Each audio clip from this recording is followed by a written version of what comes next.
A lot has happened in the last week, from Boeing paying $2.5 billion for all its disaster with 737 MAX to Brexit, and also Elon Musk becoming one of the world's richest person. So we have a lot to cover.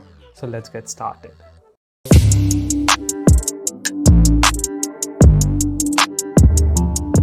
We all know about Boeing and its infamous 737 MAX model. It crashed twice in 2019 and it almost killed 346 people. So, because of this, the US government has asked for a criminal penalty of $243 million and also asked for $1.77 billion as compensation to the customers who ordered 737 MAX in its history. Later, it has also set aside around $500 million to compensate all the families who died during all this disaster. So, moving on, let's talk about the COVID vaccine. Recently, Moderna's vaccine has been approved by the EU's drug regulator and looks like it's doing well, as the first few trials went on well, and also it being administered in Netherlands. Now let's move on to the vaccines in India.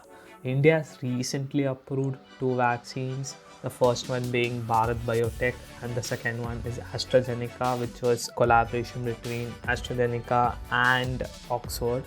So looks like people are not really keen on Bharat Biotech's vaccine as there isn't efficient data to back it.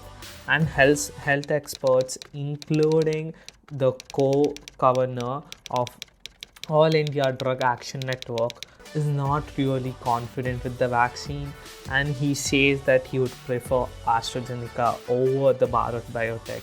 The government has different plans, as there are already 50 million stockpile of Bharat Biotech vaccine held at the Serum Institute of India. So let's see how it goes, but hoping for the best. Later comes the big news, which is Elon Musk becoming one of the world's richest person. Now, he didn't gain like 10-20 billion in a single day, obviously, but the main reason why he became rich was obviously his Tesla stock increased its price by 4%, which made him $1.5 billion richer than Bezos. So that made his net worth hit $186 billion, which is quite a lot, obviously. And the main factor, the main reason why this happened is because the Blue Senate, or the Democrats in US, won the state Georgia Senate election. So they kind of promote more green energy, they kind of promote new stuff which is more socialist point of view, it's more better for the people. So in that way, it's going to be really good for Tesla and they're going to benefit a lot from this. So hence the Tesla stock price obviously rocketed. And when Musk was asked what would he do with all his fortune, or why he's not buying lavish houses, vacation houses or a yacht, is basically he told that he would use half of his wealth, which is still 93 billion, still a lot, to help the problems on Earth, and the other half to make a sustainable city on Mars. Coming back to the famous meme of Jack Ma, the founder of Alibaba, gone missing. Well, I did read a lot of news about Jack Ma being targeted by the Chinese Communist Party, which is basically owns China. But now, because of another problem with Alibaba and Tencent being blacklisted by the US government, or at least said that they will be blacklisted soon by the Trump administration, it's going to be really hard for the company to get any investment from the US. So because of this, the stock price of both of them fell by 4%. And also China blocked Alibaba's IPO of around $63 billion. And presently, still, even after all this, both of them combined have a capitalization of $1.3 trillion. So let's see how that goes. Now, coming back to Brexit. Now, we all know that it recently happened, and it wasn't as favorable to the UK as it was thought to be. But now, the major issue, the present issue, is with the food supply chain.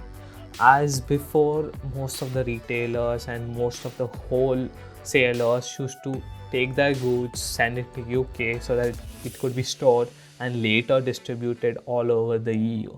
But now, as the new rule or the new law says that anything which is not at least 50% British or 50% contains of UK produced product, it will be taxed or there will be tariff on it.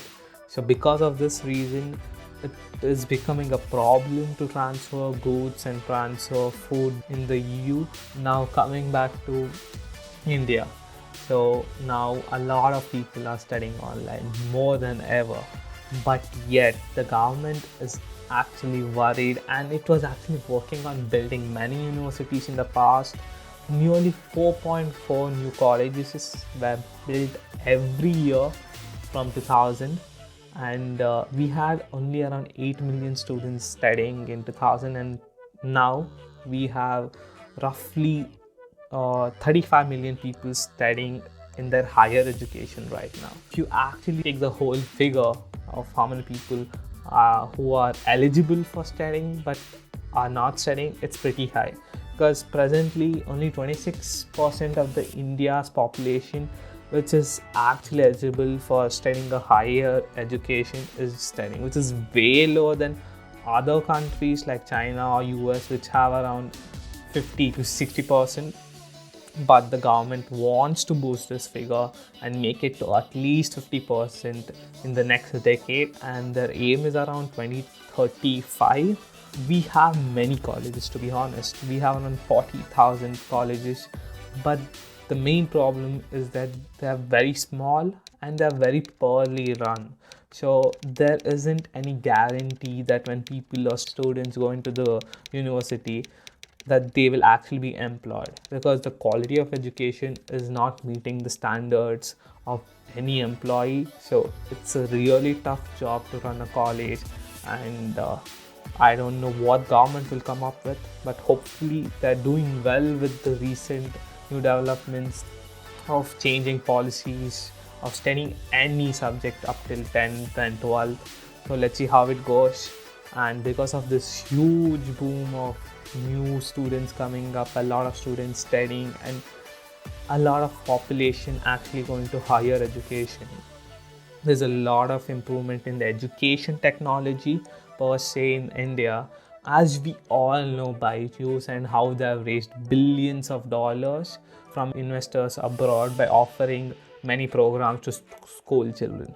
But the real question is, are online degrees really worth the money? And even if it's worth the money, is India ready for it? Because most of us do live in the cities, but still majority of the population are still in the rural areas which don't have internet connection or enough technology to help them out.